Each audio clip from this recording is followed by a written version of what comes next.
música.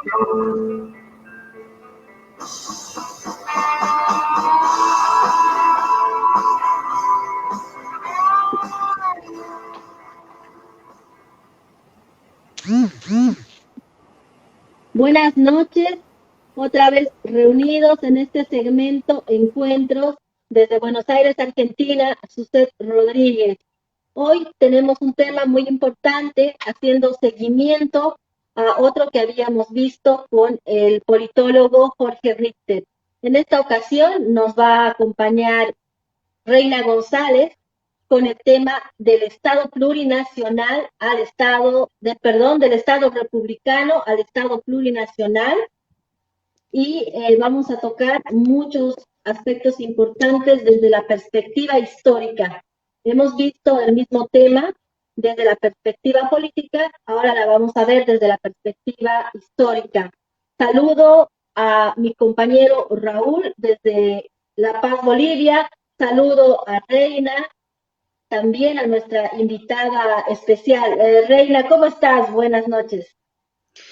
¿Cómo estás? Buenas noches, un saludo cordial, gracias nuevamente. Esta es la tercera vez que estoy compartiendo con ustedes. Agradezco mucho la invitación.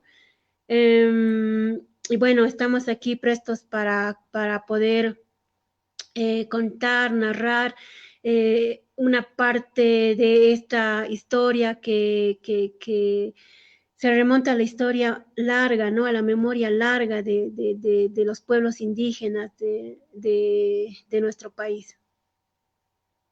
Gracias, querida Reina. Definitivamente esta charla va a ser muy productiva, sin duda. Para empezar, saludo también a Raúl y damos inicio al video que se ha preparado para entrar en contexto y en el tema que hoy tenemos, que es del Estado republicano al Estado plurinacional.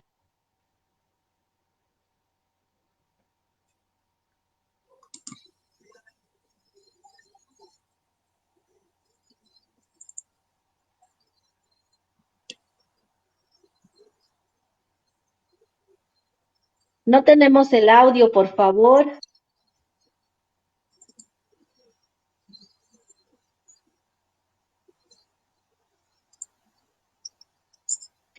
Hola, Raúl, ¿cómo estás? Hola, Su.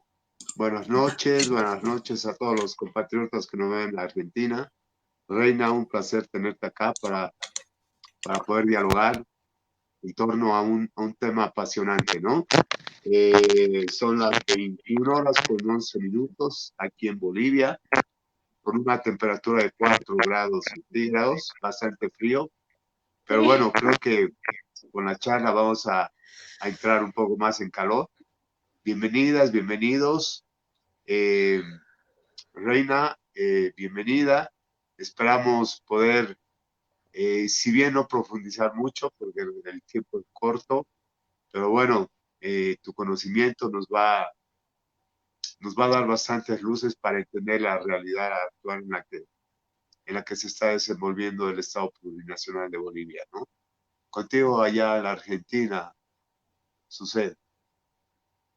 Gracias, Raúl. No sé si ya tenemos listo el video para que podamos empezar con esta charla que va a ser definitivamente muy productiva para nosotros.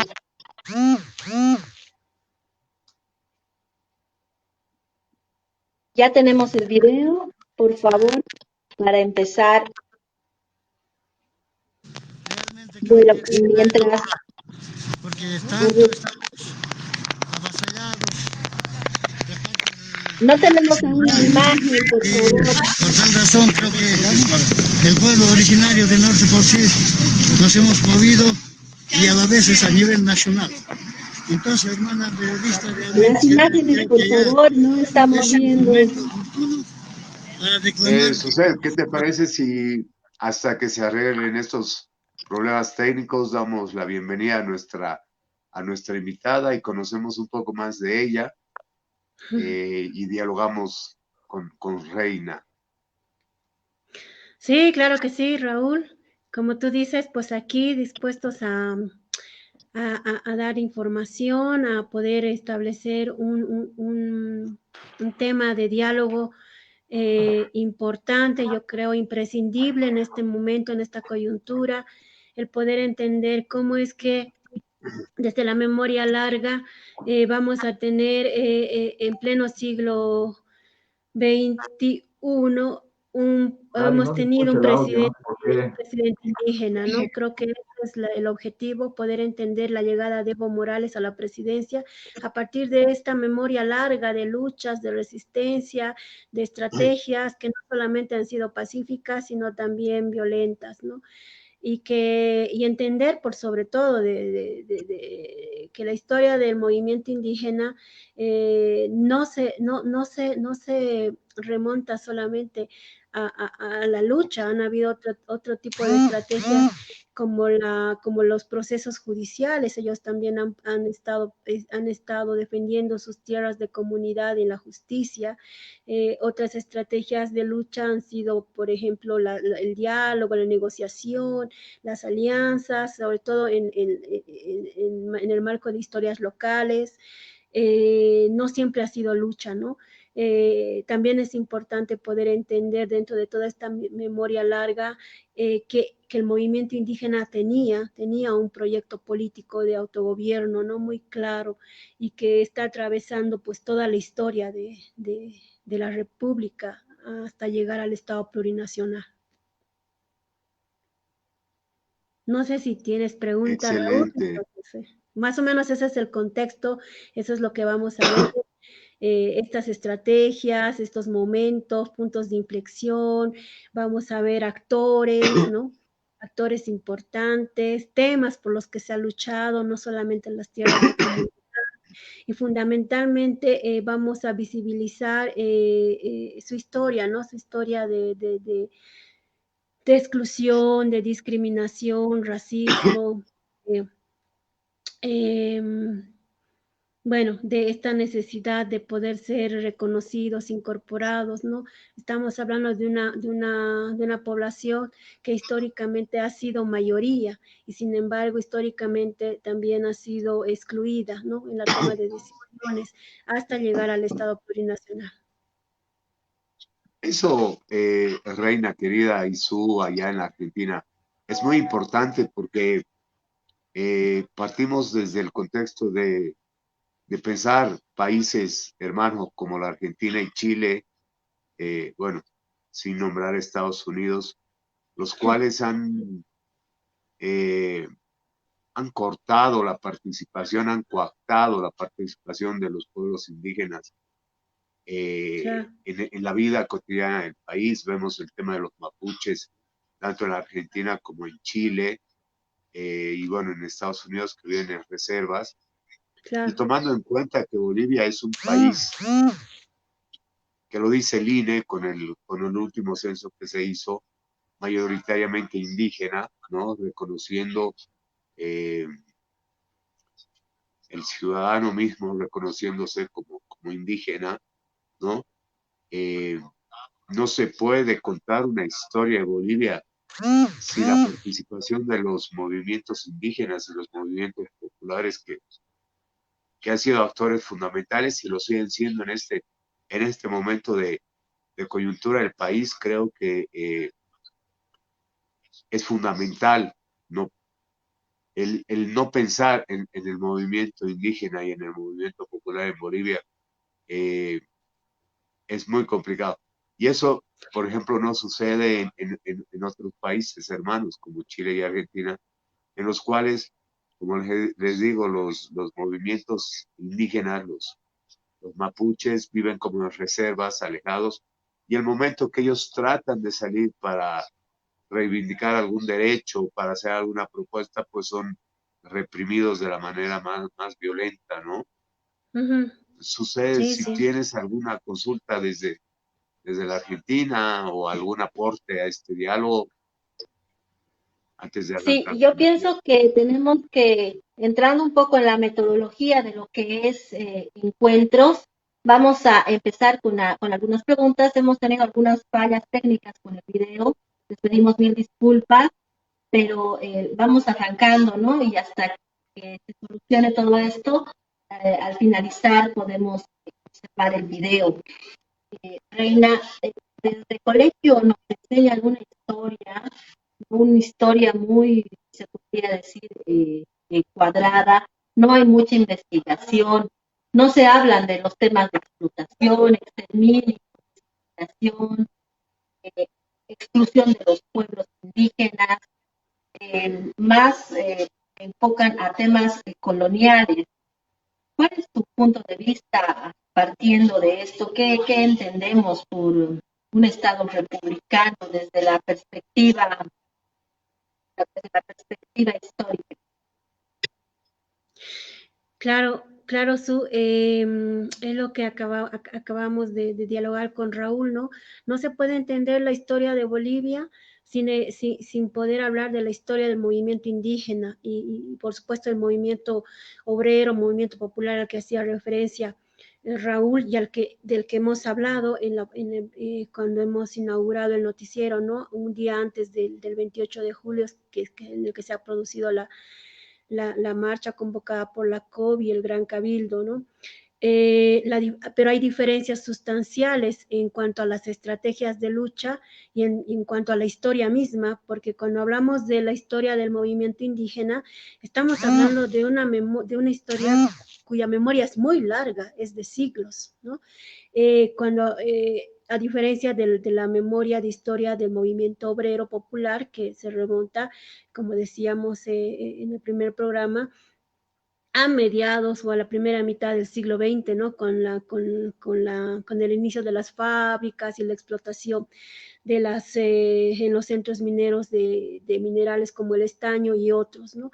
Incluso los objetivos de lucha son muy diferentes. Los obreros van a luchar, como decíamos, por mejores condiciones de vida, pero también por el salario.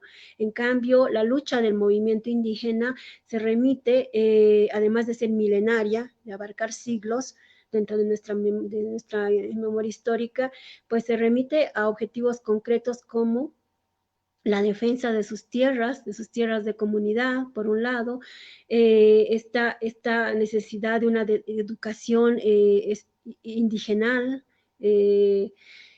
pero también la reivindicación de derechos, ¿no? De derechos muy propios de ellos, porque están relacionados a una condición que desde la colonia se va a imponer como en forma de servidumbre, a través de la catalogación que se hace como mitayos o como pongos.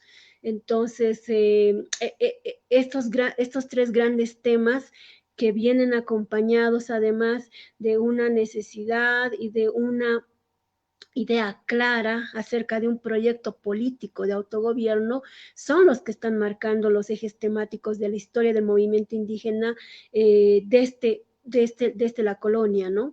Entonces, ese es un poco el marco y la diferencia con respecto a la historia del movimiento obrero y popular, en cuanto a objetivos y en cuanto a estrategias también que van a ser distintas, ¿no?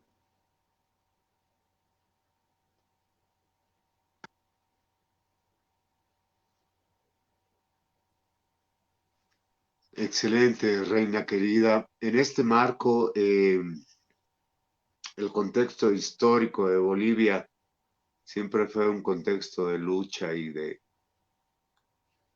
de rebelión, básicamente, ¿no? Por el derecho de autodeterminación de los Exacto. pueblos. En este contexto, podríamos desarrollar un poco el tema de autodeterminación de los pueblos y cuál fue el rol que tuvieron los pueblos indígenas, las naciones indígenas, en partes relevantes de la República y aún así en la construcción de este nuevo Estado plurinacional de Bolivia. Claro, claro que sí, Raúl. Sin embargo, la historia del movimiento indígena y sus reivindicaciones por la autodeterminación, como tú dices, no se remiten solamente a hablar de su historia a partir de la época republicana, ¿no? Sino a un periodo atrás, que es el periodo colonial. que es donde se va a justamente visibilizar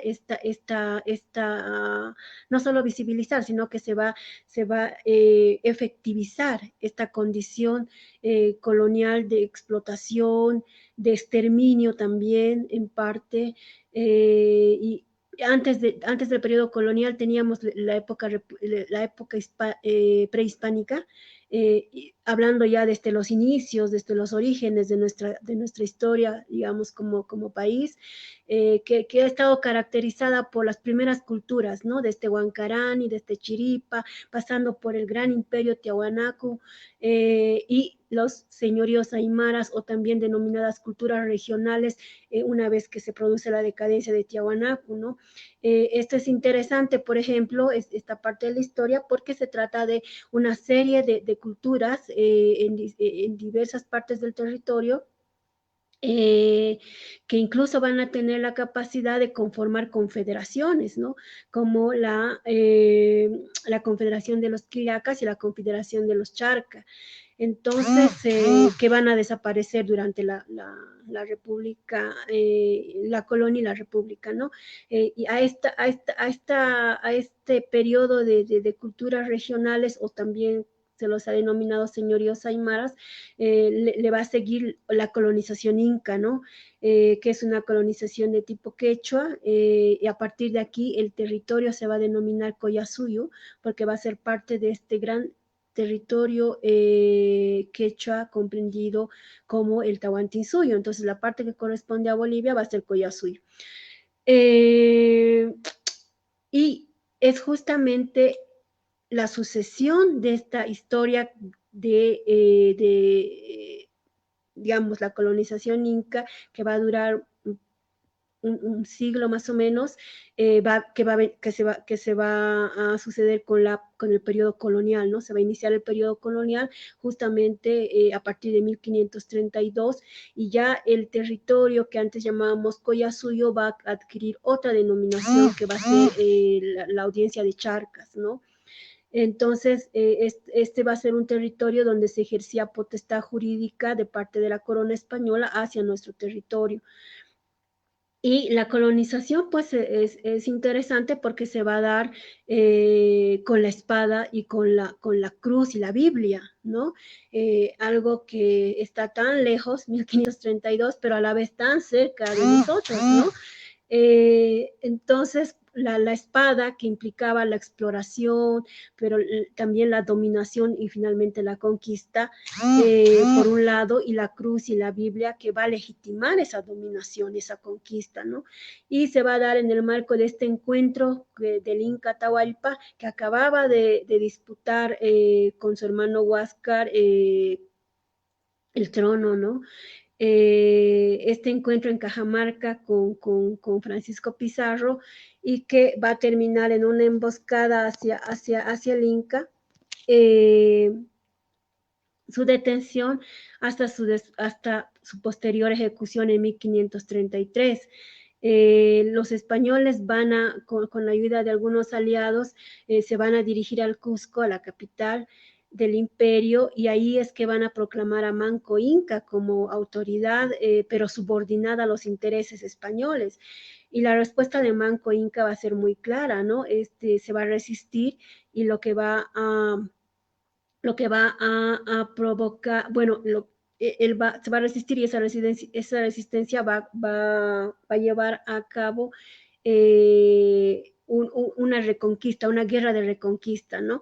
En la que se va a sitiar al Cusco, y en la que, sin embargo, no va a alcanzar los objetivos por varios factores, como la traición y otros, ¿no? Entonces, Inca Manco se retira a Vilcabamba, y es donde se establece, en Vilcabamba es donde se va a establecer el reinado de los incas hasta 1572, que es donde muere el último inca, que es Tupac Amaru I, ¿no?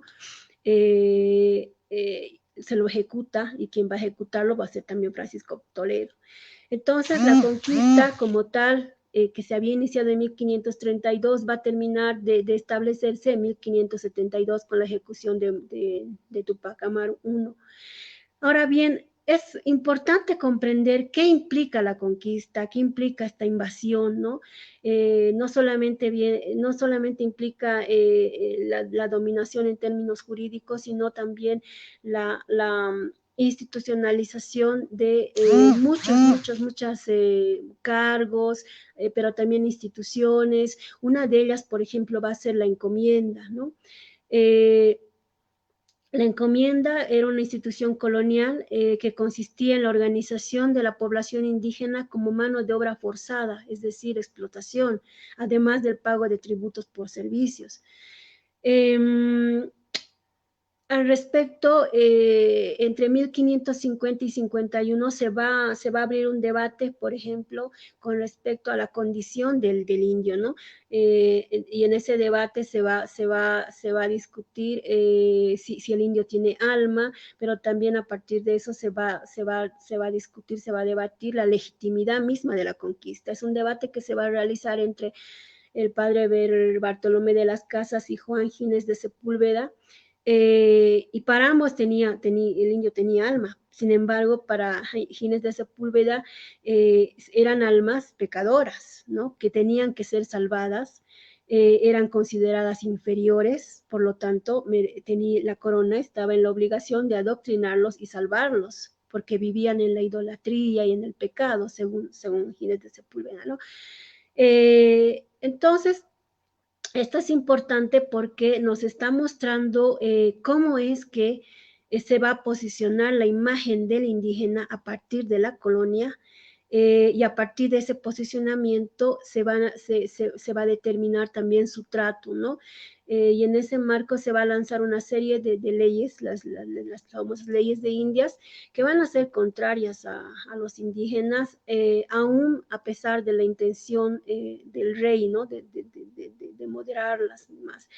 Entonces, esto es importante porque además con la colonia llegan otras instituciones, pero en términos generales, porque no se pretende que esta sea una clase de historia en estricto sentido, vamos a decir que lo que ha pasado con la invasión es que ha llegado también parte del exterminio de gran parte de la población indígena a través de las enfermedades que van a ser traídas por los conquistadores, ¿no? Desde España y desde Europa, por una parte. Por otra parte, también se trata de acabar con los usos y costumbres de las culturas ancestrales a través de la evangelización. Se sataniza, por ejemplo, la adoración de las huacas, de las chulpas. Se construye templos encima de las huacas, que eran los centros ceremoniales sagrados de los indígenas, ¿no? Que aún lo son.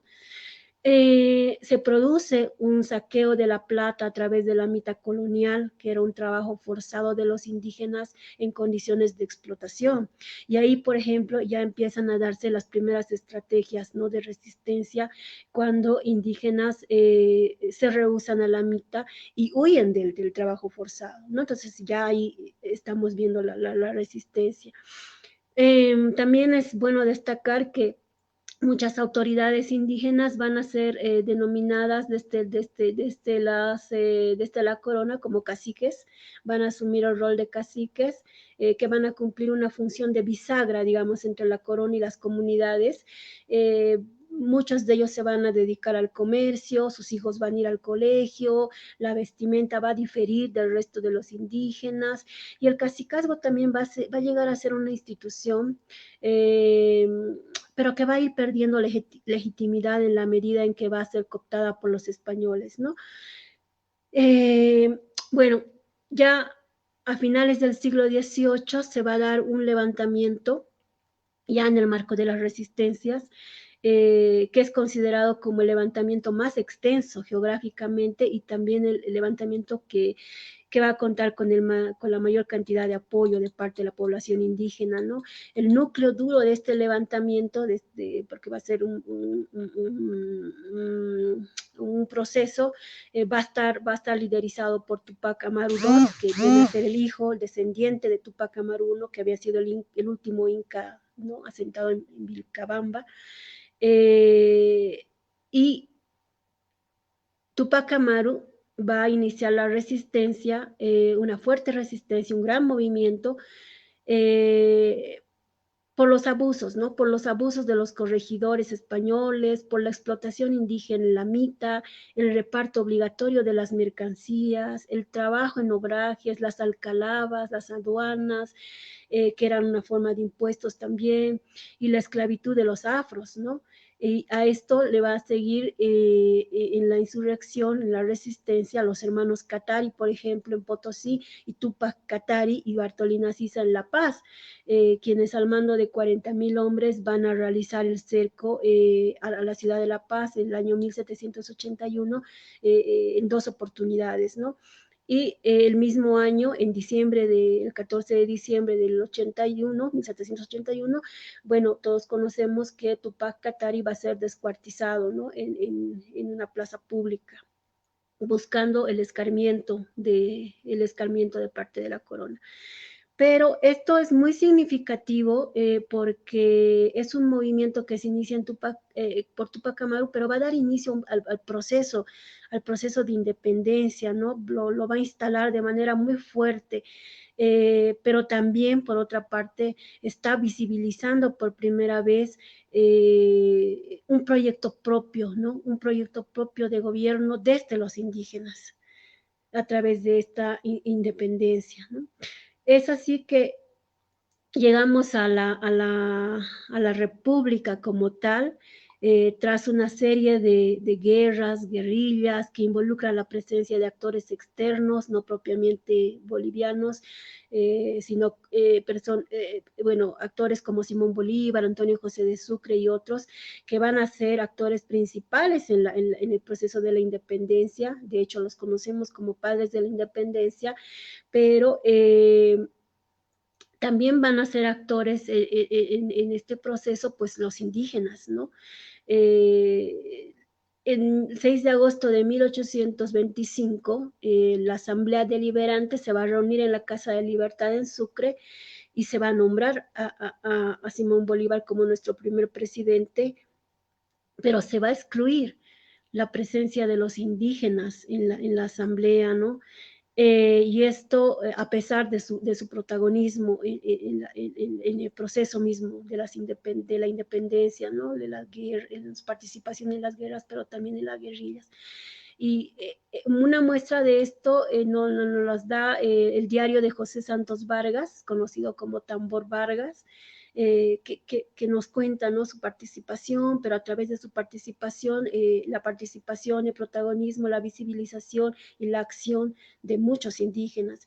Uno de ellos, por ejemplo, va a ser el indio y el llamado indio y poeta Juan Hualpayrimachi, ¿no? Que va a participar junto a los guerrilleros Manuel Asensio Padilla y Juana Zurduy, su esposa, a la que, por cierto, tampoco invitaron a la Asamblea Deliberante, a pesar del gran aporte, de su gran contribución en el proceso de la independencia, ¿no? Entonces, y es así como es que va a empezar, cómo es que van a ser la República de Bolivia, ¿no? Con un presidente que va a intentar en sus primeras gestiones lanzar una serie de medidas favorables a la población indígena. Por ejemplo, se va a eliminar el tributo indigenal y se va a abolir la esclavitud. Sin embargo, son medidas que se van a retroceder, condenando a una injusticia, a una condición de injusticia a indígenas y afros, ¿no?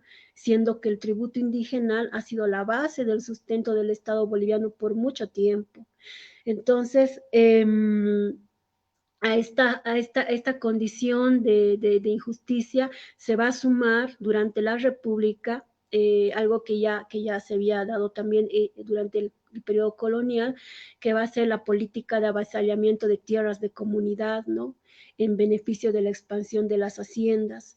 Y esta condición de servidumbre, esta condición de explotación en forma del trabajo en condición de mitanis y pongos, eso también va a persistir durante la República. Y esto de las tierras es muy importante porque se van a dar incluso normas que se van a constituir en una afrenta al movimiento indígena, ¿no? Como la ley de exvinculación que se va a dar durante el gobierno de Tomás Frías en 1874, que pretendía, la ley pretendía fracturar la propiedad colectiva del Ayllu, y ahí hay que entender que el Ayllu es una forma de organización ancestral que pasa por la organización política, la organización social, la organización económica de los pueblos indígenas, ¿no? Todos los pueblos indígenas aymaras y quechuas. Entonces, la ley busca fragmentar esta propiedad colectiva por propiedades individuales, ¿no? A través de la otorgación de títulos individuales.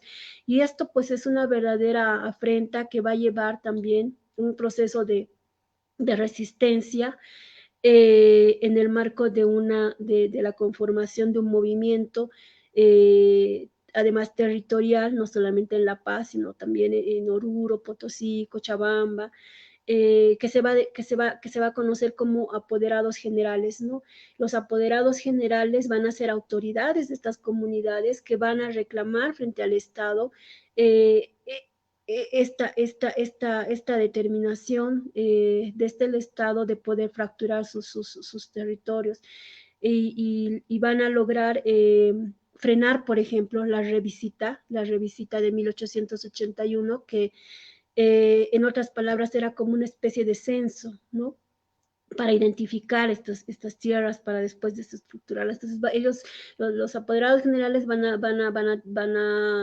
resistir ante el Estado y van a lograr que se frene la revisita general, pero algo importante también es que van a hacer que los títulos de propiedad otorgados por la corona sean válidos en la defensa de las tierras de comunidad, ¿no? Aquí hay que aclarar que los indígenas habían comprado en la época colonial sus tierras a partir de el trabajo en las mitas, pero también a través de pagos pecuniarios a la corona, ¿no? Y estos títulos de la corona les van a servir ya en la República para poder reclamar la propiedad, ¿no? Y para frenar esta expansión desde el Estado con el objetivo de poder frenar y de poder desestructurar sus comunidades. Entonces, pues en el marco de esta historia de defensa de las tierras, se va a dar la Guerra Federal, ¿no? La Guerra Federal de 1899, que lo conocemos porque sí es un hecho muy importante, está en los libros de historia de las escuelas, todos conocemos el papel protagónico de Pablo Zárate Vilca, por ejemplo, que va a participar en la guerra, y es una guerra que va a oponer a los liberales y a los conservadores, ¿no? Liberales paceños al mando de José Manuel Pando, y a los conservadores, o también conocidos como unionistas, a la cabeza del presidente Severo Fernández Alonso. Esta guerra, pues, en la que va a participar Pablo Zárate Vilca, su participación y la participación de todo el movimiento indígena que él abanderaba o que él liderizaba en todo caso, es por la resistencia, ¿no? Es por la resistencia a la usurpación de tierras de comunidad, pero también por otra parte es para buscar mejores condiciones, ¿no? Reivindicar sus derechos como seres humanos. Lamentablemente se va a producir en el marco de la guerra un hecho que se va a conocer desde la historiografía como la hecatombe de Mohosa, que es la masacre de un escuadrón en manos de los indígenas en el templo justamente en el templo de la población que lleva este nombre, ¿no? Mohosa. Y a raíz de hechos de exacción en el pueblo por parte de los soldados. Este hecho va a ser muy significativo y se va a instalar como algo muy, muy triste dentro de la historia del movimiento indígena, porque se va a iniciar un proceso, el proceso de Mohosa, un proceso muy famoso. Se va a apresar a los principales implicados indígenas, por supuesto está Pablo Zárate Vilca también, y se da un proceso, ¿no? Un proceso largo en el que se busca encontrar culpables. Y aunque Pablo Zárate Vilca, el principal líder de la revolución, va a salir libre, al poco tiempo va a ser asesinado, ¿no? Y lo que es importante en este momento es que además de la defensa de la expansión o de la usurpación de sus tierras y de esta denuncia sobre sus derechos por la condición servidumbral, es que la guerra misma, el proceso mismo, durante la guerra, se va a dar a conocer de parte de los indígenas un proyecto propio de gobierno, ¿no? Y ahí es importante visualizar, por ejemplo, a Juan Lero, que se va a proclamar como presidente indígena con un estado de comandantes y guerreros, ¿no? Entonces, esto también es importante.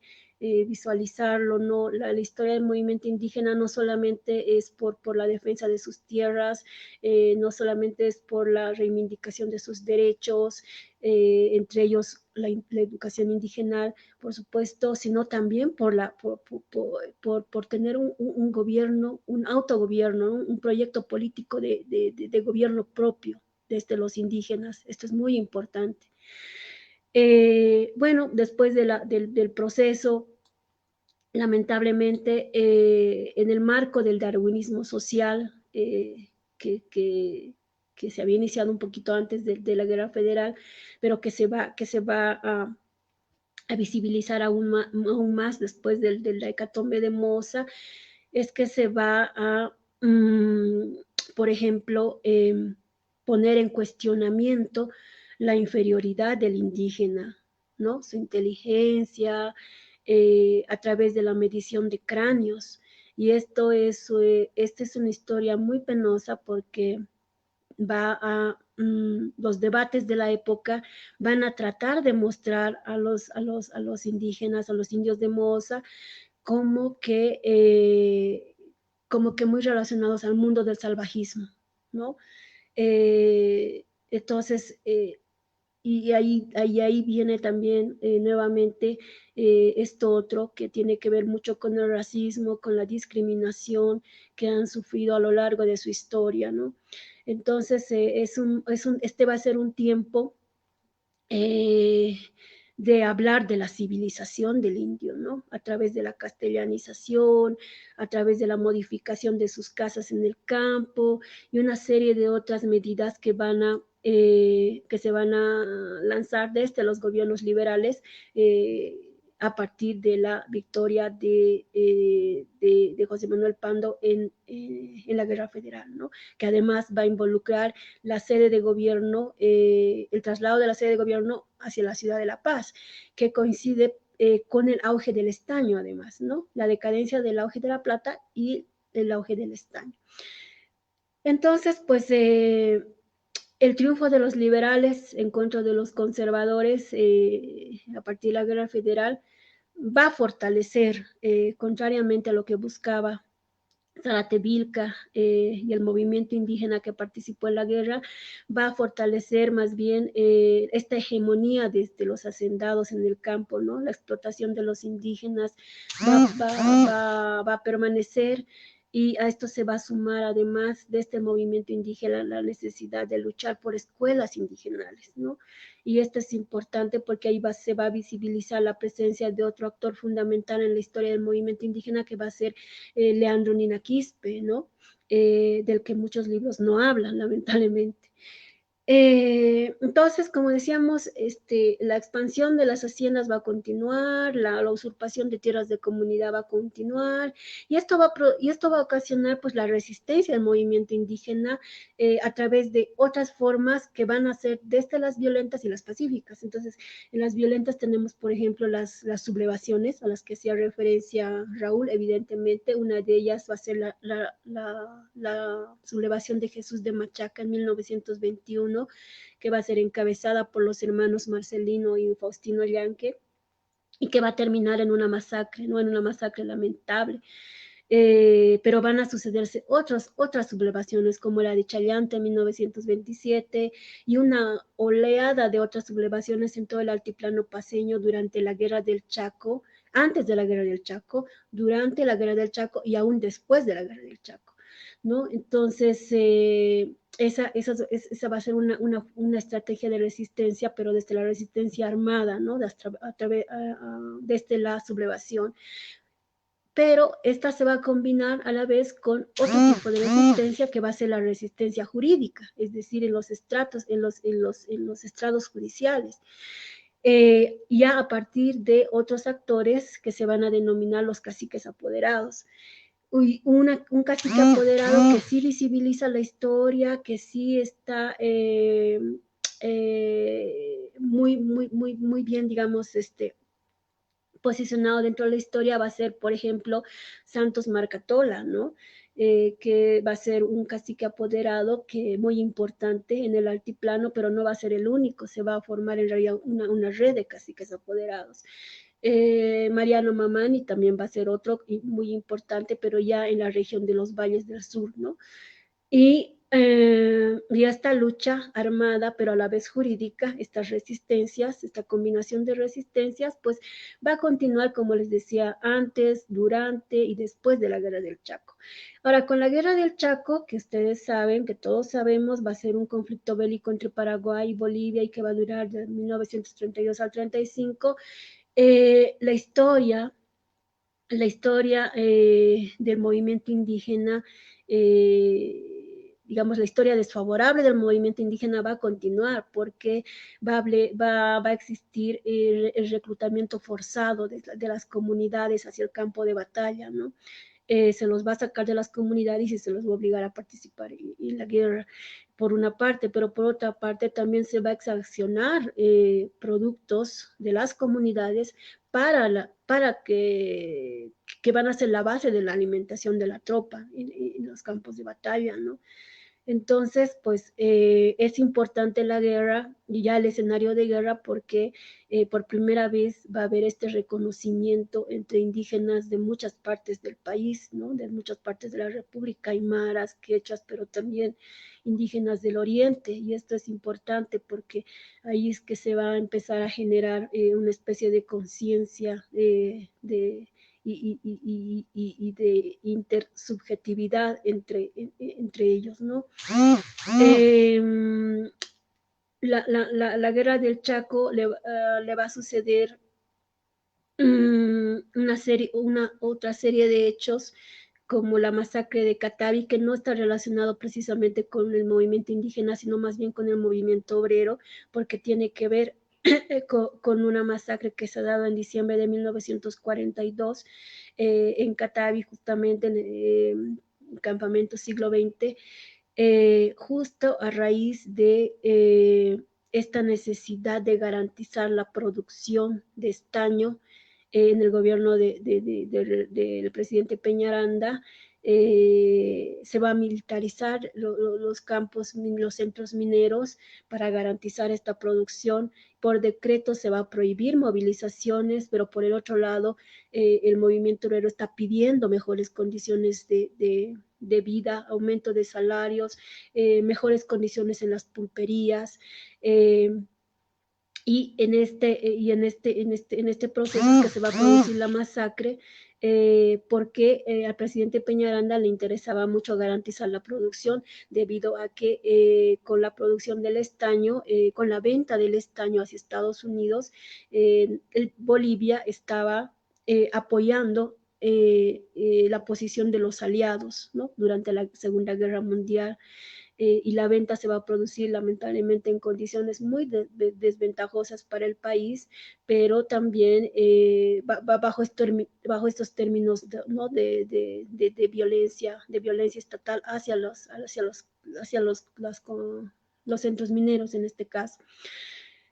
Después de esta masacre del 42, que va a ser muy importante porque se va a instalar en la intersubjetividad de la sociedad como algo muy fuerte, va a venir otro hecho dentro del movimiento indígena muy importante, que va a ser el Congreso Indigenal. Por primera vez se van a reunir indígenas de todas las regiones del país. 1.200 delegados van a ser los que van a participar entre el 10 y el 15 de mayo de 1945. Pero este es un congreso que va a salir desde la iniciativa del gobierno de Gualberto Villarroel, ¿no? Recordar que Gualberto Villarroel ha sido parte de la guerra del Chaco en su condición militar, y que ese escenario le había ayudado a conocer las condiciones de vida de los indígenas, ¿no? No solamente a él. Está ahí Toro, está también Bush, que después de la guerra van a iniciar gobiernos catalogados como de tipo socialista. Y cuando Gualberto Villarroel llega al poder, después de Peñaranda, pues lo que va a hacer es instalar su gobierno desde políticas favorables al movimiento indígena, y una prueba de ello es que se va a convocar al Congreso Indígena en la ciudad de La Paz, en el Luna Park, con delegados de todo el país, pero va a haber más presencia indígena del occidente, por supuesto, ¿no? Es interesante porque la directiva del Congreso va a estar en manos de un aymara, de un quechua y de un oriental, ¿no? Francisco Chipana Ramos va a ser el presidente del directorio del Congreso, Dionisio Miranda va a ser el vicepresidente, y Desiderio Cholima va a estar ocupando la tercera cartera, ¿no? Es importante los discursos, analizar los discursos del Congreso, ¿no? Tanto del presidente Villarroel como del presidente de la directiva del Congreso. Villarroel va a tener un discurso paternalista, ¿no? Textualmente va a llegar a decir que el campesino es igual a un hijo, ¿no? En tanto que Chipana, que preside el Congreso, tiene un discurso más reivindicativo, integrador. Por ejemplo, voy a citar, dice: debemos cumplir nuestros juramentos por la grandeza de Bolivia. Está pensando en Bolivia como país y ellos como parte de ese país. Somos los hijos del Inca. Como tales debemos hablar. Con la ayuda del gobierno emprenderemos nuestras tareas agrícolas con garantía. Aprenderemos a leer y a escribir. Tenemos pecho de bronce, pero no sabemos nada. Ahora el presidente nos enseñará a trabajar con máquina la tierra para vivir mejor. Entonces, esto nos ayuda a pensar en un momento en que el movimiento indígena sostiene buena relación con el Estado. No todo el tiempo es lucha, ¿no? Es confrontación frente al Estado. También está esto otro, ¿no? Por lo menos que se hace muy visible en la época de Villarroel. Los temas que van a ser parte de la agenda del Congreso Indigenal están desde la devolución de las tierras de comunidad, pasan por el pago a todo tipo de trabajo que realiza el indio, el indígena, pasa también por la necesidad de las escuelas indigenales y frenar el abuso de las autoridades, ¿no? Como los corregidores, los hacendados y los curas.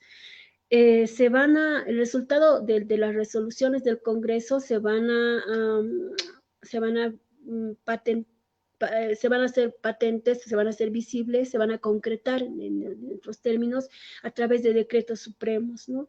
Se va a eliminar el pongueaje, por ejemplo, y esto es muy importante, pero en realidad no se va a hablar de algo que es importante, que era la reversión de tierras, ¿no? Es algo que está atravesando, como hemos visto, toda la historia desde la época colonial, y también esta parte de la historia republicana, por lo que las sublevaciones, de otra forma, el pongueaje y el mitanaje, la eliminación del pongueaje y del mitanaje también va a ser muy resistido por parte de los hacendados, por parte de la oligarquía. Y esto va a obligar a que las sublevaciones por conservar sus tierras de comunidad continúen, ¿no? Continúen. De hecho, aquí también se va a dar un episodio muy triste de la historia con el asesinato del presidente Gualberto Villarroel, ¿no? Y desde el 45 hasta llegar a la Revolución Nacional, pues van a continuar. Hay un proceso de lucha continua por sus tierras, ¿no? Pero también por la educación indígena.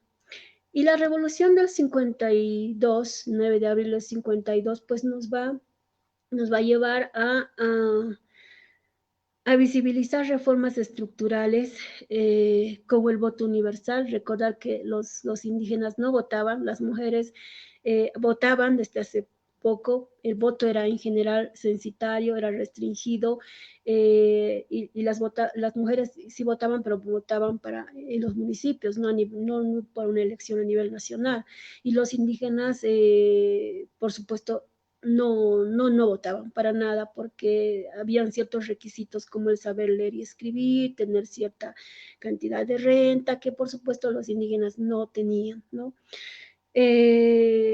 Otra de las reformas estructurales, pues, va a ser importantes, va a ser, pues, la nacionalización de las minas, ¿no? Se va a crear la Comibol, pero hay algo contradictorio ahí, porque si bien se nacionalizan las minas, se va a entregar el petróleo al interés norteamericano, ¿no? Y eso a partir del Código del Petróleo, también denominado Código Davenport, que se va a firmar en 1955. Y esto va a permitir la llegada de empresas norteamericanas como la Gulf, que con el tiempo va a expandir su injerencia más allá de las características propias, digamos, de su presencia en Bolivia como empresa eh, que explota el gas, ¿no? Va a llegar a tener injerencia en asuntos internos también. Y eso de alguna manera muestra cómo es que a partir de la Revolución Nacional, la presencia de Estados Unidos se va a acentuar de manera muy fuerte, ¿no? De hecho, este es un periodo en que los intereses de los Estados Unidos en el país se van a ir expandiendo, y una prueba de ello es que va a participar Estados Unidos en la reorganización del ejército boliviano. Llega un momento en que el presupuesto general de la nación va a llegar a ser más del 50% dinero norteamericano. Se va a terminar de ejecutar el plan Bohan, que había sido un plan diseñado a partir de esta negociación con el presidente Peñaranda y este apoyo con la venta del estaño y apoyo a los aliados durante la Segunda Guerra Mundial. Y el plan Bohan en este periodo de la revolución, pues va a implicar el desarrollo hacia el oriente, ¿no? Pero también, si bien se crea la COB en 1952, este ente matriz de los trabajadores, va a haber un momento en que se va a tratar de desconocerla, ¿no? A través de la creación de la COBUR con financiamiento norteamericano. Entonces, pues se van a ir dando una serie de hechos que van a determinar una fuerte presencia norteamericana en el país a partir de este momento. Y no es que antes de la revolución Estados Unidos no haya estado presente a través de empréstitos o a través de otras misiones como la Kemmerer en 1927, sino que a partir de la revolución se va a dar una presencia más fuerte, ¿no? En términos de cooperación, sí, pero que muchas veces también ha resultado, generalmente resulta en injerencia en asuntos internos y en condicionamiento, ¿no? De la Revolución Nacional nos pasamos al periodo de las dictaduras. A partir del golpe de Estado que se va a dar en noviembre del 64, un golpe de Estado del general René Barrientos al cuarto mandato del presidente Víctor Paz. Bueno, en realidad el tercero, porque había habido una alternancia, pero es el cuarto mandato del MNR, digamos, en términos partidarios, ¿no? Y desde aquí, bueno, se inicia para la historia del país, pues una historia de 28 años de gobiernos de militares que se van a suceder uno tras otro a partir de golpes de Estado, ¿no? Ya en el gobierno de Barrientos, por ejemplo, vamos a ver la intervención en la guerrilla de Ñancahuazú, con la muerte del Che Guevara, con ayuda de los Boinas Verdes norteamericanos. En el marco de la historia del movimiento indígena se va a producir también la masacre de Pisani y Tolata en 1974. el momento en que ya se rompe el pacto militar campesino que se había establecido durante el gobierno de Barrientos, pero que se había iniciado, relacionamiento que se había iniciado de manera muy fuerte desde el gobierno del MNR, ¿no? Y algo importante, un hecho importante se va a producir en esta etapa de gobiernos de dictadura que va contra la población indígena, va a ser justamente que a partir de la Alianza por el Progreso, que es un programa de Estados Unidos, que pretende ayudar al desarrollo de países como Bolivia en ese momento, se van a empezar a llegar esto que conocemos como los cuerpos de paz, que son jóvenes voluntarios que supuestamente llegan a ayudar en el campo, en las comunidades, ¿no? De diversas formas. En la práctica, la historia nos está mostrando que el verdadero objetivo de los cuerpos de paz, por un lado, fue cumplir el papel de espías, pero por otro lado también tenían el objetivo de aplicar una política de control de la natalidad en el país y en otros países también, por supuesto. Bolivia no fue el único, a partir de la implementación de vacunas destinadas a mujeres del área periurbana de la ciudad, pero fundamentalmente a mujeres de las comunidades rurales. Y una prueba de ello va a ser justamente además denuncia, la película Yahualmaico del maestro Jorge Sanginés, que va a causar un gran revuelo en la época, ¿no? Un revuelo que va a terminar con la expulsión de los cuerpos de paz durante el gobierno de Torres, ¿no? De Juan José Torres, que además va a aplicar otras medidas de nacionalización, ¿no? Medidas, va a ser un gobierno muy, muy favorable a los intereses nacionales. Es un gobierno en el que se va a instalar la Asamblea Popular, por ejemplo, con un corto periodo de vida, hasta llegar al golpe de Estado de entonces coronel Hugo Banzer Suárez, ¿no?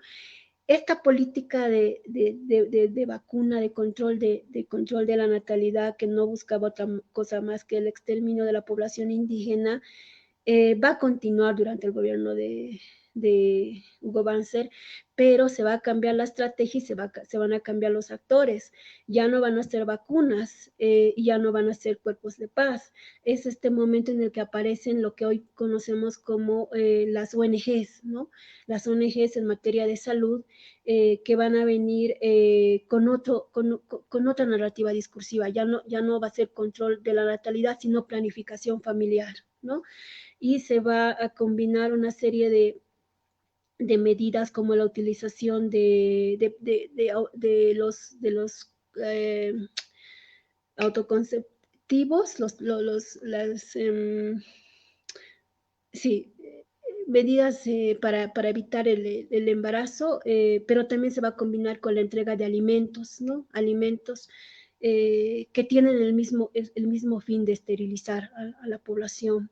Y esto pues va a marcar, es un hecho que se va a marcar en la historia del movimiento indígena, porque se va a producir una serie de denuncias de parte de las mismas comunidades y de parte de las mismas organizaciones, porque en ese momento ya los indígenas, los campesinos, se habían organizado en sindicatos, en confederaciones, y desde ahí es que se va a empezar a denunciar, y el movimiento, por supuesto, va a ser muy fuerte.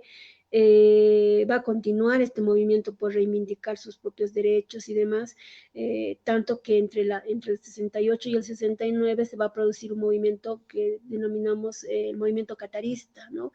A esto se va a sumar en 1973 el manifiesto de Tiahuanacu, que es importante, muy importante también dentro de la historia del movimiento indígena, porque va a establecer ciertos principios también de gobierno propio, ¿no? Las masacres no van a ser una excepción durante el periodo de dictaduras del 74, un año después del manifiesto de Tiahuanaco, se va a producir la masacre de Pisana y Tolata en contra de los campesinos también. Y bueno, hasta llegar al momento de la recuperación democrática, en octubre de 1982, esta historia de resistencia, pero también ya de buscar gobierno propio, autónomo, esta necesidad de participar en la vida política va a ser patente, ¿no? Cada vez más fuerte. Una vez que se instala, una vez que se recupera la democracia, lo que vamos a tener es un periodo de hiperinflación y de crisis política, de ingobernabilidad tan terrible que va a llevar a la reducción del mandato de Hernán Siles Soazo, ¿no? Se van a convocar elecciones donde va a ganar el MNR, Víctor Paz Estenssoro, pero a partir de este momento se va a instalar en lo político lo que hemos venido, lo que conocemos como la democracia pactada, ¿no? Que se va a dar sobre acuerdos de manera más pragmática que programática precisamente, porque se estaba buscando la gobernabilidad, ¿no? Esto a partir de la experiencia que se había tenido, experiencia inmediata con respecto al gobierno de Hernán Siles Soazo, donde la inestabilidad, la ingobernabilidad habían llevado a una crisis política extrema, ¿no? Sumado a la hiperinflación del momento. Entonces, pues, en estos acuerdos, que repito, van a ser más pragmáticos que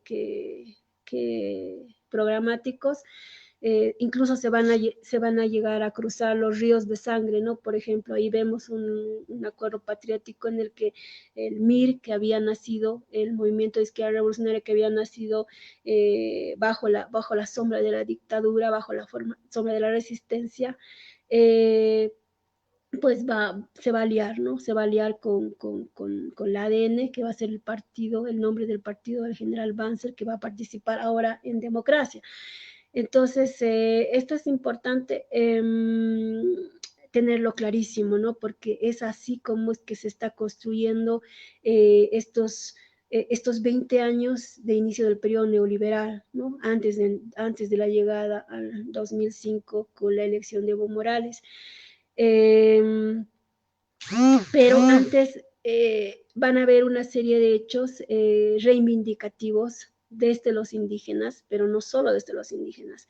Por ejemplo, la Marcha por la Vida en 1986, el rechazo al 21060, porque se va a implementar en el marco del modelo neoliberal una serie de medidas como la privatización de las empresas, pero también el achicamiento del Estado, y esto va a implicar la reducción de los trabajadores, ¿no? En este caso va a afectar directamente a los mineros, y es así que desde muchos centros mineros van a marchar hacia la ciudad de La Paz en rechazo al decreto 21060.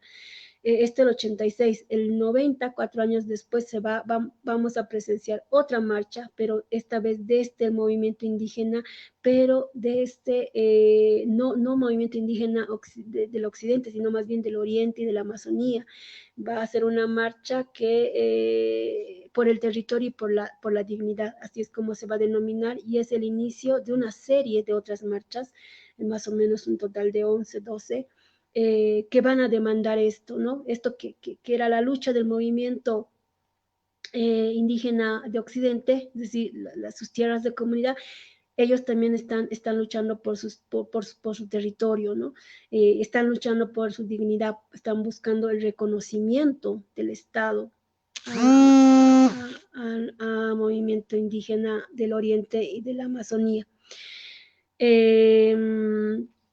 Y estos hechos son los que van a ir marcando la vida de estos 20 años antes de la llegada de Evo Morales al poder. Algo importante va a ser también que en materia de seguridad se va a instalar una lucha férrea contra el narcotráfico, que va a ser abanderada por Estados Unidos, por los diferentes gobiernos durante estos 20 años. en coalición con Estados Unidos a partir de la participación de la DEA, ¿no?, en el control de la erradicación de los cultivos de coca. Esto es sumamente importante porque esta erradicación, esta lucha férrea contra el narcotráfico va a dar lugar también a la vulneración de derechos humanos en la zona cocalera del Chapare. Por ejemplo, está la masacre de Villa Tunari y una serie de hechos contrarios a los derechos humanos, ¿no? Esto es importante porque justamente es de ahí donde va a emerger el liderazgo de Evo Morales con un fuerte discurso y una acción, por supuesto, antiimperialista, ¿no? Y este panorama de estos 20 años de gobierno en lo político, democracia pactada, en lo económico, modelo neoliberal, y en materia de seguridad, esta lucha férrea contra el narcotráfico, son los escenarios que van a abrir la elección del 2005, que está precedida por un proceso de crisis estatal que se va a iniciar con la guerra del gas el 2000 hasta llegar a la guerra.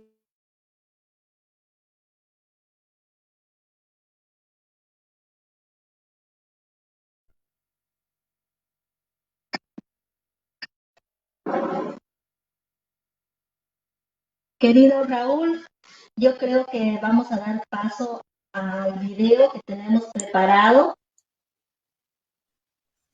Excelente, excelente. ¿Cómo están? Creo que bastante clarificadora la explicación de nuestra invitada Reina. Dio un pantallazo general desde el tema, desde incluso antes de la República hasta, bueno, hasta la construcción del Estado plurinacional. Creo que es una referencia súper importante para entender, primero, la construcción del Estado plurinacional. Lo que decíamos en el programa, no podemos entender nuestro presente si no entendemos nuestro pasado. Y bueno, increíble la capacidad de síntesis de Reina, porque resumir una historia tan larga de Bolivia, incluso antes de la República, hasta nuestros días, es bastante complicado. Sigo contigo, Sus. Exacto, Raúl, se han tocado muchos puntos que estamos viviendo en la actualidad. El tema de la explotación, del exterminio, de la explotación. Y mira, me ha llamado la atención mucho el punto que ha tocado Reina, el tema del campesinado anterior, cómo se medían de manera inferior, digamos, ¿no?, los cráneos que decían a los indios de la Moza, y desde ahí se lleva el término de salvajismo. ¿Te imaginas cómo ha sido esto de medir los cráneos? Sí, sí. En todo caso es importante. Yo reflejé dos puntos que tocaba Reina, que de pronto uno no tiene que ver mucho con el tema histórico, político, pero que refleja en realidad el sincretismo que existe, ¿no? Hablaba Reina sobre, claro, la conquista de los españoles en torno a la cruz y la espada, ¿no? Y la imposición de una religión a punta de espada, ¿no? Se dice, por ejemplo, que en Potosí, en el Cerro Rico de Potosí, el tío fue creado por los católicos en ese tiempo para que los mineros le tengan miedo y respeto y no se roben el mineral. Pero en el contexto en el que se fue desarrollando la historia de Bolivia, el sincretismo religioso se fue acentuando mucho más, ¿no? Entendiendo, por ejemplo, que un diablo entre a una iglesia, a la iglesia del Socavón en Oruro, ¿no? O que se entienda, por ejemplo, la Virgen, si bien con un concepto católico, pero también con un concepto de los pueblos originarios de Bolivia, que en sí es la Pachamama también, ¿no? ese tema me parece muy importante el tocar porque el sincretismo religioso que se fue mezclando hasta nuestros días sigue existiendo. Jesús del Gran Poder, ¿no? Y por el otro lado, Susel, quería, no sé si compartes conmigo el tema de la división existente de los conceptos entre Occidente y la concepción occidental, por ejemplo, con las vivencias existentes en el mundo, por ejemplo, digamos, Aymara, ¿no? Me planteaba la incógnita de decir, por ejemplo, en el tema de justicia, ¿no? Tenemos una justicia con bases meramente occidentales, ¿no? Con una base romana, ¿no? Pero también tenemos una justicia comunitaria que en un momento dado fue malentendida, como pensar que la justicia comunitaria era linchar y sacrificar a los ladrones, por ejemplo, ¿no? Creo que esa parte también es fundamental, entender la concepción jurídica en el mundo indio, ¿no? La conformación de la comunidad, del Jilakata, ¿no? Y la concepción occidental de la justicia, que no existe hasta el día de hoy una relación, ¿no? Una interacción entre los dos conceptos. Entonces, me parece fundamental esos dos conceptos que manejaba Reina. El tema del sincretismo religioso me parece un tema que tal vez en algún otro momento lo podríamos tocar. Pero a ti, ¿cuáles fueron los puntos relevantes de esta charla? Suceda, adelante contigo. Gracias, querido Raúl. Definitivamente yo tengo varios apuntes, ¿no? Para hacer en el tema de la exterminación, por ejemplo, de las vacunas, ¿no? Hay muchos informes que tiene los documentos de Estado que nos hablan de este tema y es muy importante recalcarlos. Pero voy a dar paso ahora, querido Raúl, al video que se ha preparado para seguir con la última ronda de preguntas que tenemos a la invitada Reina González. Entonces doy paso al video, por favor.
Que nos movemos es por un objetivo, la cual no ha respetado la decisión del pueblo boliviano. La supuesta presidenta Áñez ha hecho lo que ha querido hacer.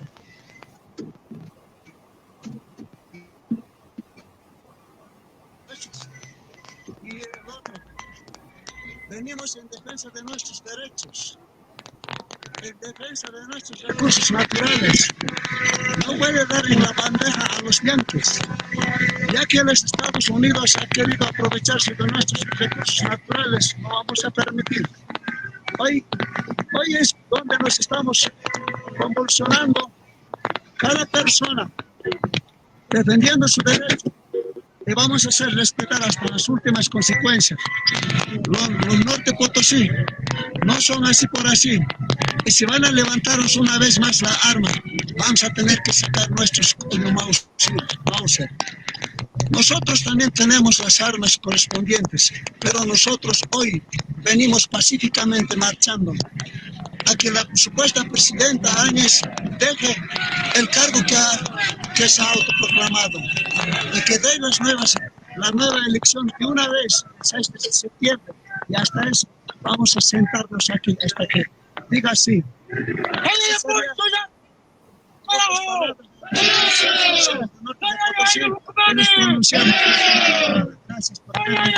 unas cuantas palabras. Nosotros esta movilización estamos haciendo por la dignidad de los pueblos y naciones originarias. Como usted ve este letrero de los pueblos y naciones originarias del Collasuy.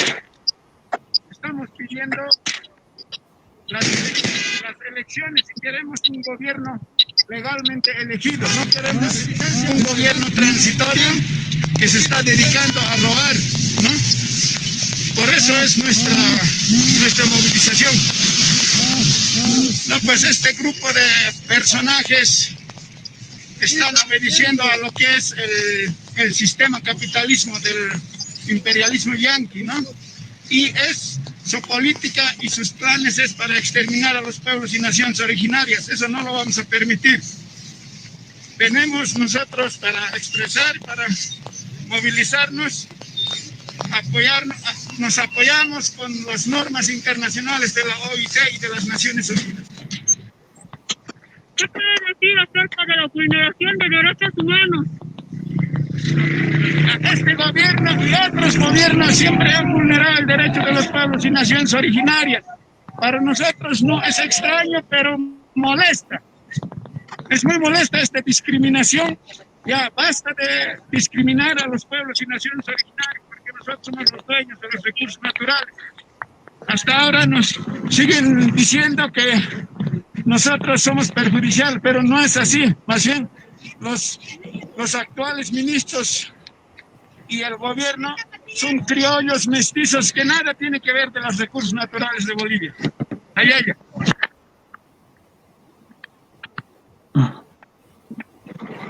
Un video muy elocuente, definitivamente, y hace que nosotros tengamos muchas preguntas, ¿no?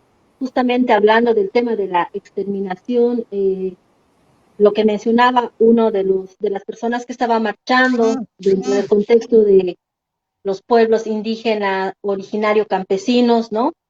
El tema de la exterminación y racismo, dice, de las organizaciones sociales, organizaciones populares. Raúl, estamos contigo. Sí, así es, su querida. Bueno, me viene a la memoria cuando estudiaba en la universidad, plantear el tema de desarrollo, ¿no? Un tema bastante complejo, digamos, en este sentido. Y se me venía a la memoria cuando se hablaba del tema de estos cuerpos de paz que venían a esterilizar a las mujeres del campo para que ya no se reproduzcan. Se me venía a la mente, por ejemplo, el concepto de salud, ¿no? Y aquí un ejemplo muy rápido y concreto para entender el concepto occidental con el concepto de los pueblos originarios. Se hizo una inversión de varios millones de dólares en el norte de Potosí. La Organización Mundial de la Salud implementó centros de salud en el norte de Potosí para atacar, según ellos, el tema de la mortalidad infantil en el momento del parto, ¿no? Dos errores fundamentales. Sacaron como 3 millones de afiches para difundir este plan, esta política, sin tomar en cuenta que las comunidades en el norte de Potosí hablaban quechua y los imprimieron en español. Entonces no sirvieron casi de nada los afiches. Y por el otro lado, por ejemplo, no entendieron el concepto sociocultural de una comunidad donde la mujer, por ejemplo, tiene a los hijos en la casa con una partera y no así en un hospital con un doctor de blanco, ¿no? Donde además en los centros de salud la placenta de la mujer se la tiraba a la basura, cosa que ellos, por ejemplo, el momento de parir, la placenta la entierran a la Pachamama. Entonces, son esos factores los que me ponen a pensar el hecho de que el Estado como Estado, ¿no? No los gobiernos, sino el Estado mismo, que viene desde la República, no tiene esa interacción con los pueblos originarios, ¿no? Se tiene un concepto de salud, sí. Bueno, vamos a esterilizar para que ya no exista pobreza. Ese es un concepto occidental planteado en América Latina, ¿no? Otro aspecto que me parece fundamental es la denominación que nos ponen a los países como Bolivia tercermundistas, ¿no? Somos la quinta rueda del carro, ¿no? Somos el patio trasero de los países desarrollados o países en vías de desarrollo, ¿no? Y en este contexto, con la explicación que nos da Reina, somos un país totalmente desarrollado, pero con otra concepción de desarrollo, no el concepto occidental de desarrollo, ¿no? Con esto a cabo y concluyo, por ejemplo, en este gobierno, ¿no? Se plantea que la medicina tradicional que se usa en el campo, el eucalipto, la huirahuira, ¿no? No sirven para combatir el coronavirus. Eso es mentira y que no sirve, ¿no? Lo planteó este gobierno, por ejemplo, ¿no? Entonces, son esas cosas que, fuera un poco del tema político, me hacen pensar en cómo estamos todavía con una separación Estado-pueblo, ¿no? Adelante, usted contigo. Disculpen la extensión de mi comentario. No, está bien, estamos con Reina de nuevo, tenemos muchas consultas, la verdad es que sería un espacio de nunca acabar. Por favor, querida Reina, si pudieras silenciar tu celular, por favor, te agradecería. Y bueno, definitivamente después de haber visto el video, se nos vienen muchísimas consultas, ¿no? Por ejemplo, el tema de la exterminación, lo que le decía a Raúl, la exterminación que menciona una de las personas que está en esa marcha, ¿no? Dice, siempre se ha querido exterminar a las naciones y a los pueblos originarios, ¿no? ¿Qué puedes decirnos, Reina, de esta expresión que tienen los integrantes, ¿no? En esta marcha de los pueblos originarios. Sí, Su, gracias. Mil disculpas, he tenido un problema con la conexión, se me ha cortado, pero creo que gran parte de lo que quería decir lo he dicho, excepto que hemos llegado justo al momento en que iba a hablar del Estado plurinacional, con la llegada de Evo Morales a Palacio el 2005, una elección inédita dentro de la larga historia de elecciones, una votación que no se había alcanzado, lo que va a romper esta democracia pactada, ¿no? Porque, bueno, la votación le va a permitir gobernabilidad. Con respecto a la pregunta, sí, es elocuente, es evidente lo que decía en la exposición, que esta memoria larga, esta memoria de exterminio desde la colonia, está presente, pervive muy fuerte hasta el día de hoy en los pueblos indígenas, ¿no? Durante la colonia, decíamos inicialmente, se habían traído una serie de enfermedades que ha reducido a la población indígena en un buen porcentaje. Y durante la República, como hemos visto, específicamente más allá de las masacres, muchas masacres que se han dado en las que también se han perdido muchas vidas, mucha población indígena, está este hecho, ¿no? Está este hecho que se da en la época de las dictaduras con el control de la natalidad, que luego va a cambiar de discurso hacia la planificación familiar. Como les decía, de las vacunas van a pasar a los alimentos, de los cuerpos de paz van a pasar a las ONGs. Y en el gobierno de Banzer va a ser más fuerte aún, porque en la medida en que se estaba tratando de controlar a la población, controlar el crecimiento de la población indígena, va a haber una política de migración de habitantes de Sudáfrica, pero extremadamente racistas, ¿no? Que iban a poblar Santa Cruz, en ese momento regiones despobladas como Beni, Pando, Santa Cruz. Solamente una fuerte campaña, incluso a nivel nacional, ha frenado esa intención del gobierno de Banzer, ¿no? Y esta campaña se ha iniciado desde los partidos políticos, pero principalmente también la denuncia de la pobre población indígena ha hecho que no se efectivice esta migración racista, ¿no? Entonces, todo eso es parte de esta memoria larga, de esta memoria corta del pueblo indígena. Es por eso que hasta ahora se habla de exterminación. Y más aún se radicaliza cuando en la coyuntura actual escuchamos discursos que van a intentar, discursos que ya hemos escuchado como la calificación que nos da de salvajes, narcoterroristas,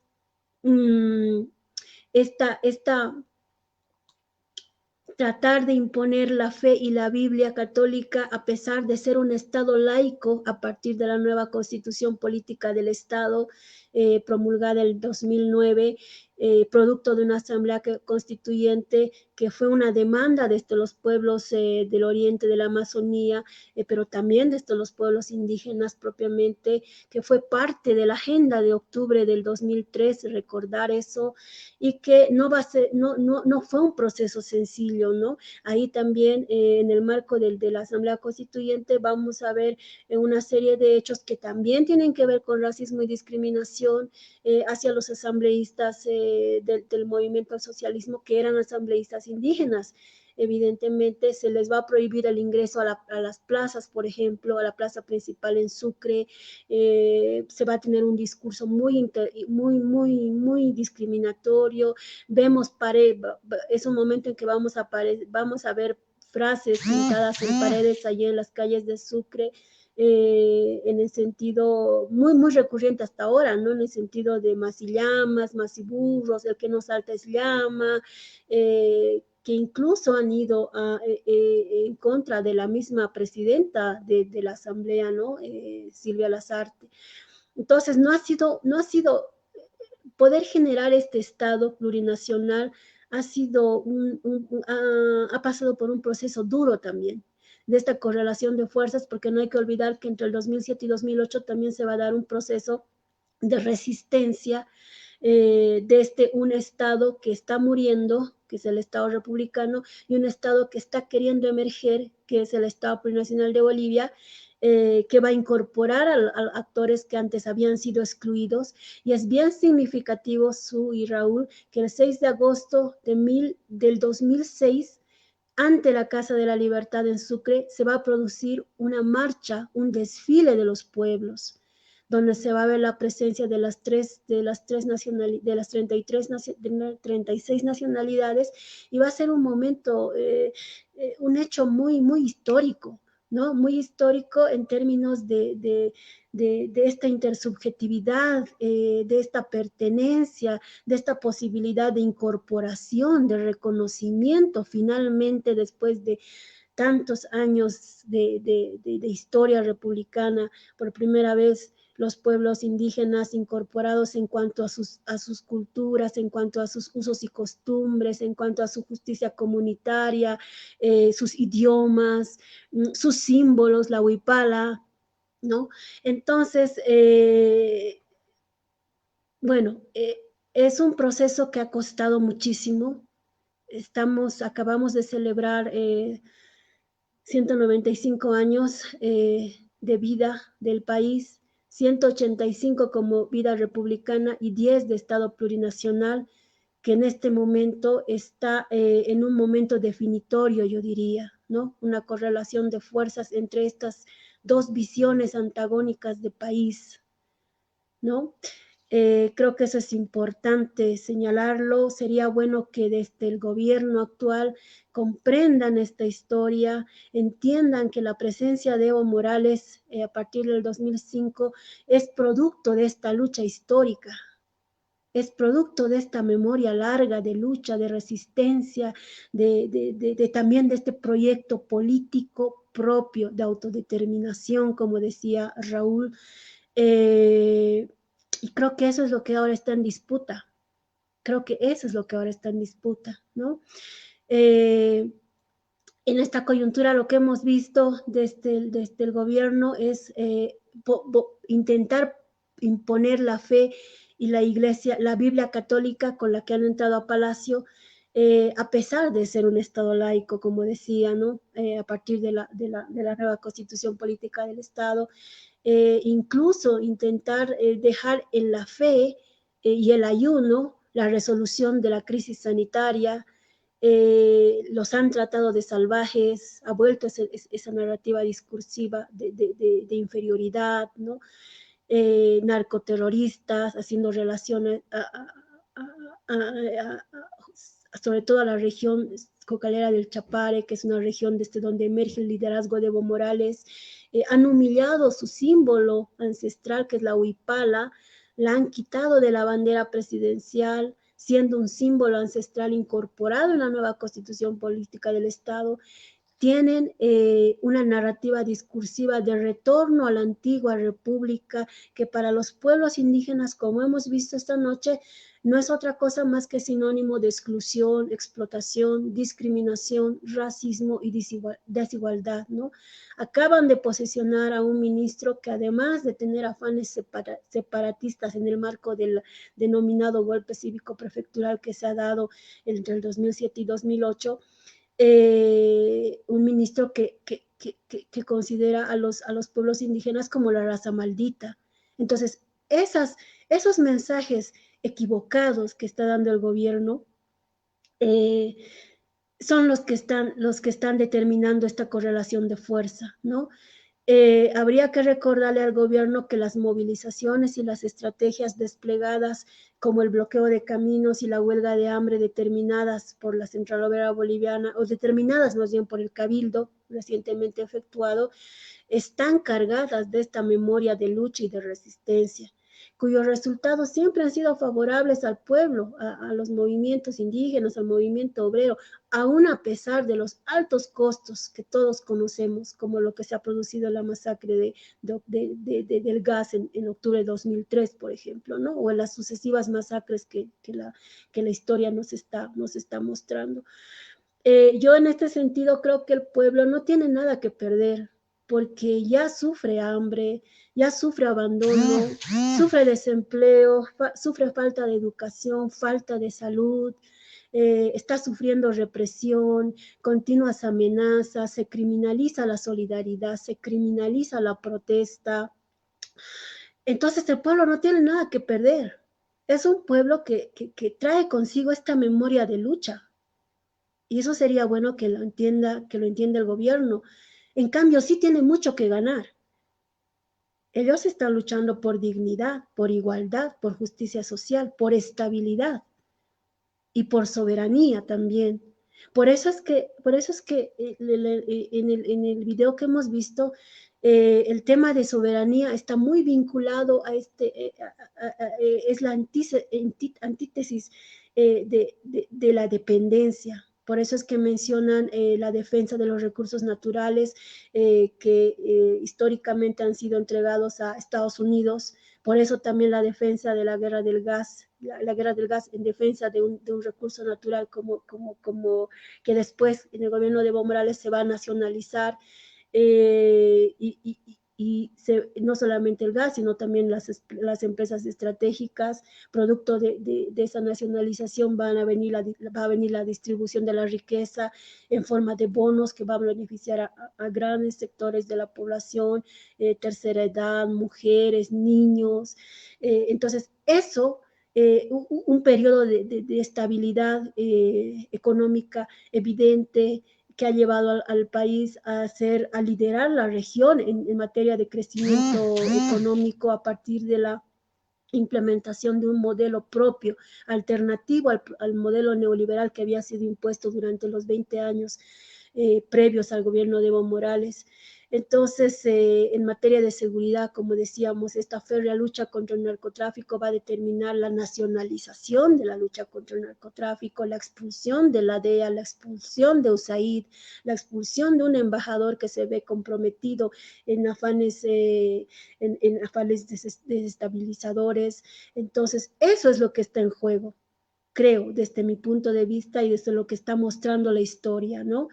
Entonces, pues es importante el momento que vivimos, es un momento más de lucha, estamos ante un escenario de lucha, ante un escenario de correlación de fuerzas muy tenso. Hay una incertidumbre muy grande en estos precisos momentos, en estas horas, en estas últimas horas en las que se ha anunciado una serie de medidas represivas, como intervención a los bloqueos, etcétera.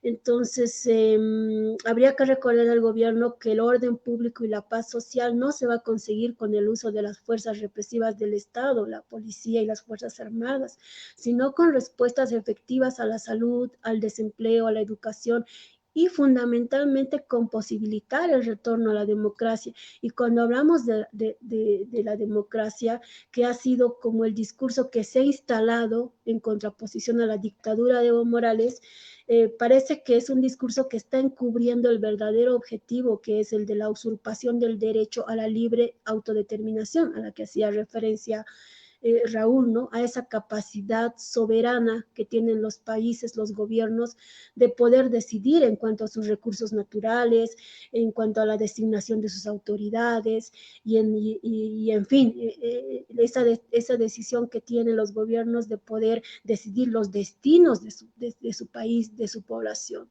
¿no? Entonces, además se habla de una democracia en términos de este carácter liberal, que se restringe a la emisión del voto, cuando hay esta otra democracia por la que se está luchando, que es la democracia popular, que es esta democracia participativa, inclusiva, ¿no? Que es muy diferente.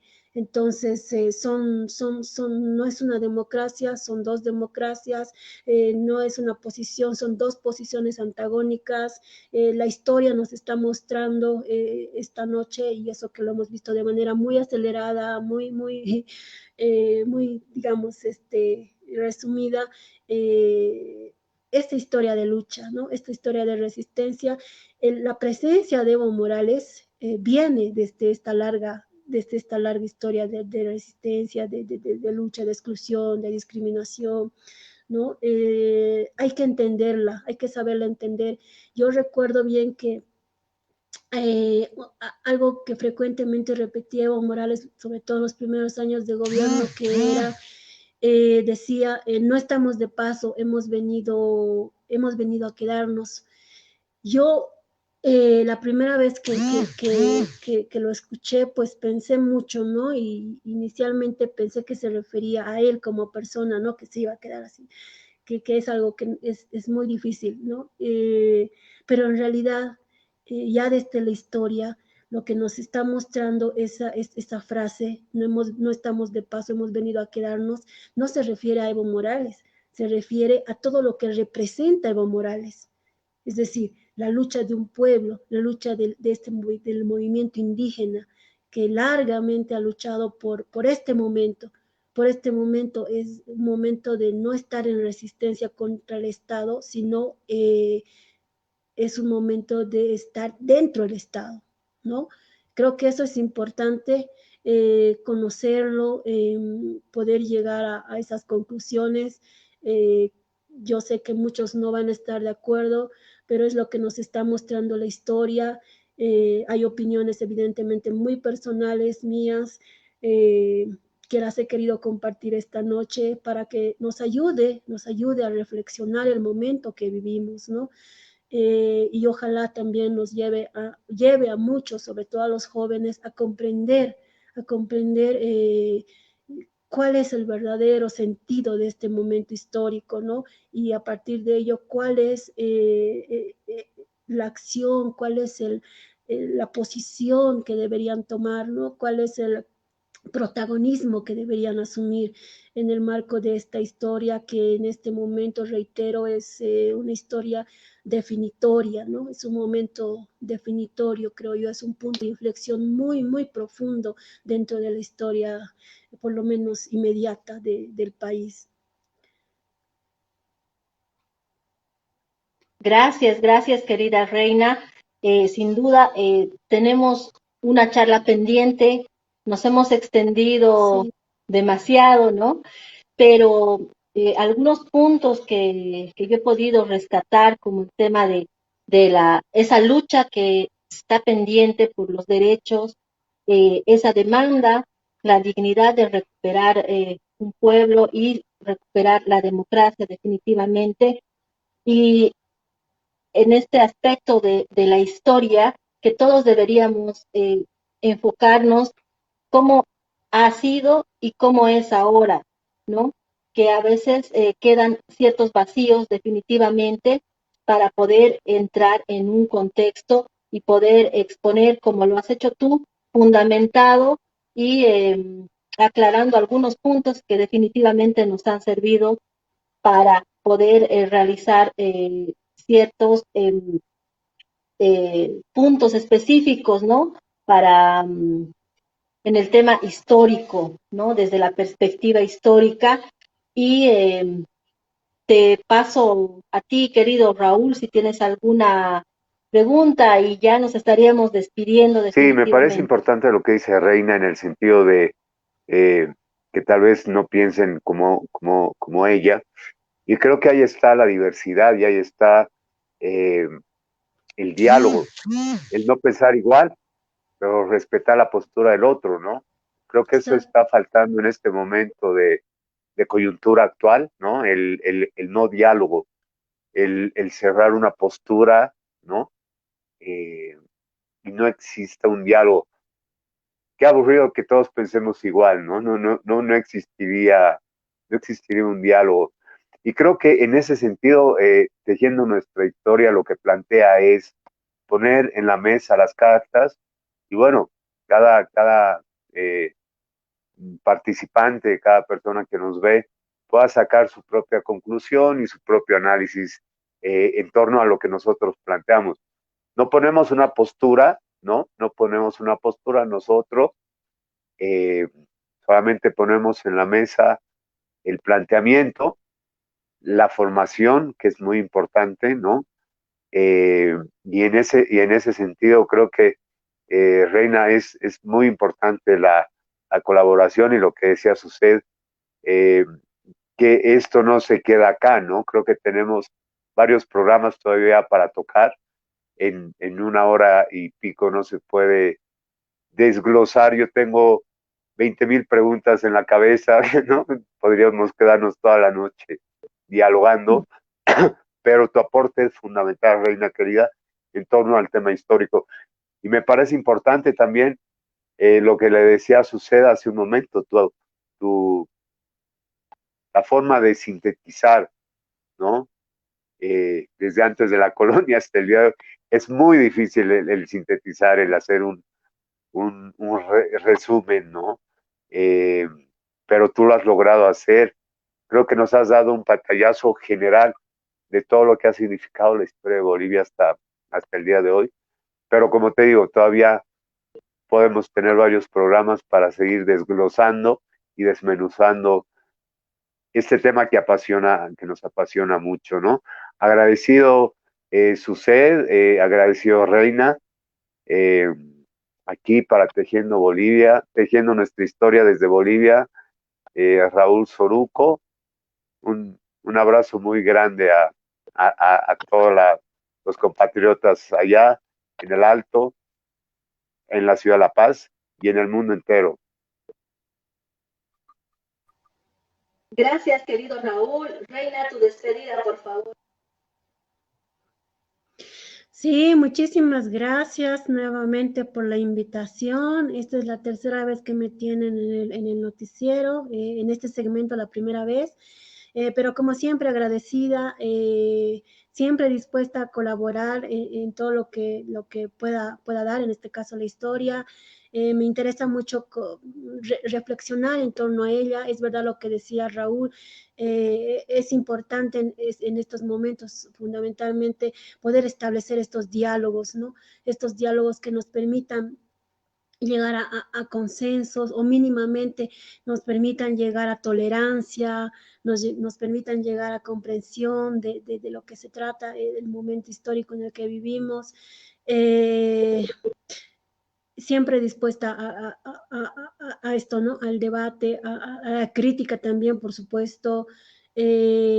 Bienvenidos, ¿no? Y como decía Raúl, pues no, esta noche hemos tratado de resumir, sintetizar la historia del país, y no, hemos obviado muchísimos detalles. Estoy segura, si me están viendo mis colegas historiadores, seguramente que ya me están criticando por algo.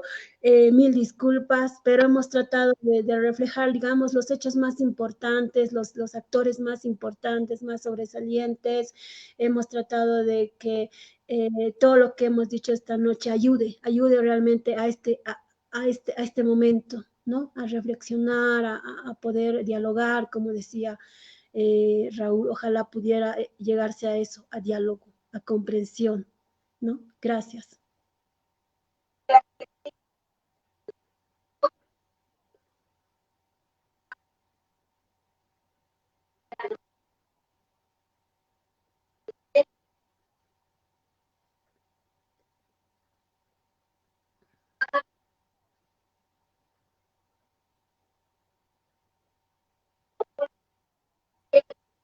¿Tenemos algún problema con el audio desde la Argentina? Sí, está entrecortado. ¿Usted? Decía, ahora sí. Más o menos. Tenemos invitarlos a seguir nuestra página de Tejiendo nuestra historia noticias, para que nos acompañen con los nuevos acontecimientos, la noticia de primera mano con nuestro equipo de Bolivia. Bueno, un saludo fraterno, Raúl. Reina, muchas gracias por acompañarnos en este espacio. Estás invitada a una próxima sesión de historia que va a ser muy gratificante para nosotros, y me despido con un abrazo, con un mate, porque acá está haciendo demasiado frío. Acá también. Acá también. Bueno, hasta una próxima ocasión. Hasta pronto. Gracias.